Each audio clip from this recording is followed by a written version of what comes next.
அமெரிக்க Iran இடையே நடந்து வரும் போர் உலக நாடுகளுக்கு ஒரு பாடத்தை கற்றுக் கொடுத்துள்ளது என்று வடகொரிய அதிபர் கிம் ஜாங் உன் அதிரடியாக பேசியுள்ளார். வடகொரியாவின் நாடாளுமன்றத்தில் பேசிய அவர், ஈரானின் இன்றைய நிலையை பார்க்கும்போது நாங்கள் அணு ஆயுதங்களை கைவிடாமல் இருந்தது எவ்வளவு சரியான முடிவு என்பது புரிகிறது என்று கூறியுள்ளார். அணு ஆயுதம் இல்லாத நாடுகளை அமெரிக்கா எளிதாக மிரட்டும், ஆனால் அணு ஆயுதம் வைத்திருக்கும் நாடுகளை தொட யோசிக்கும் என்பதே கிம் ஜாங் உன்னின் வாதம். அமெரிக்க அதிபர் டொனால்ட் ட்ரம்ப் ஈரானின் அணுசக்தி திறனை அழித்துவிட்டதாக கூறியதை கிம் ஜாங் உன் சுட்டிக்காட்டியுள்ளார்.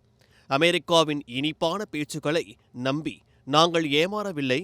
இப்போது வடகொரியா ஒரு அணு ஆயுத வல்லரசு என்பது மாற்ற முடியாத உண்மை என்று அவர் பெருமையாக பேசியுள்ளார். சமீபத்தில் தனது மகள் கிம் ஜூ ஹேவுடன் சேர்ந்து இராணுவ பயிற்சிகளில் கலந்து கொண்டது வடகொரியாவின் அணு ஆயுத திட்டம் தலைமுறையாக தொடரும் என்பதை காட்டுவதாக நிபுணர்கள் கருதுகிறார்கள். ரஷ்யாவுடனான உறவையும் வடகொரியா பலப்படுத்தியுள்ளது. உக்ரைன் போரில் ரஷ்யாவுக்கு உதவ ஆயிரக்கணக்கான வடகொரிய வீரர்களையும் பீரங்கி குண்டுகளையும் கிம் அனுப்பி வைத்துள்ளார். இதற்கு பதிலாக ரஷ்யாவிடம் இருந்து உணவு, எரிபொருள் மற்றும் அதிநவீன இராணுவ தொழில்நுட்பத்தையும் பெற்றுள்ளார்.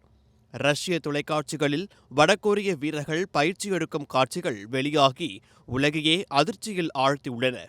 இது அமெரிக்காவுக்கு எதிரான ஒரு வலிமையான கூட்டணியாக உருவெடுத்துள்ளது. ட்ரம்ப் மீண்டும் பேச்சுவார்த்தைக்கு தயார் என்று சிக்னல் கொடுத்தாலும் கிம் ஜாங் உன் ஒரு தெளிவான நிபந்தனையை விதித்துள்ளார். பேச்சுவார்த்தைக்கு நாங்கள் தயார், ஆனால் அணு ஆயுதங்களை கைவிட சொன்னால் நடக்கவே நடக்காது.